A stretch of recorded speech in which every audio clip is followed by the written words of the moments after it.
Hello friends, welcome back to my channel. तो आज मैं लेके आई हूँ आपके लिए एक और नई कहानी। कहानी का नाम है गुमशुदा गांव की कहानी। तो भारत के एक शांत और सुनसान इलाके में एक छोटा सा गांव था जिसका नाम था सिद्धपुर। यह गांव चारों तरफ से घने जंगलों से घिरा हुआ था और यहाँ के लोग बेहद सीधे साधे और मेहनती थे। इस गांव की एक खास बात थी कि यहाँ हर रात एक अजीब सी घंटी बजती थी जिसका स्रोत आज तक कोई नहीं जान पाया था।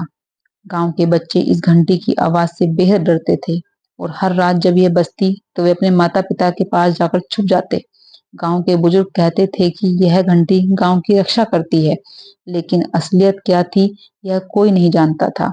एक दिन गांव के मुखिया राम प्रसाद ने तय किया कि वह इस रहस्यमय घंटी की सच्चाई का पता लगाकर ही मानेगा।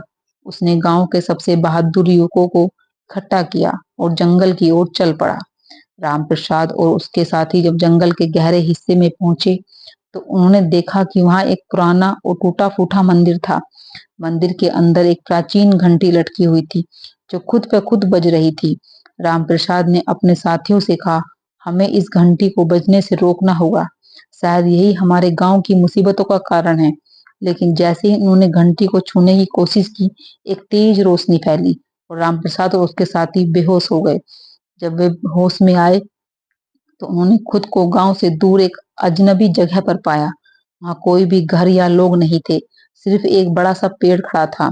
रामप्रसाद और उसके साथियों ने उस पेड़ के पास जाकर देखा तो वहां एक शिलालेख था जिस पर लिखा था, यहाँ से वापस जाने का रास्ता नहीं है। वे सब घबराए हुए थे, लेकिन तभी उन्हें एक बूढ़ा आदमी दिखाई दिया। वह आदमी बोला, तुम लोग इस घंटे की सच्चाई जानना चाहते हो? तो सुनो। यह घंटी इस गांव के लोगों की रक्षा करती थी, लेकिन एक दुष्ट जादूगर ने इसे शापित कर दिया। अब यह घंटी बजती है और जो इसे छूने की कोशिश करता है वह इस रहस्य में जंगल में फंस जाता है।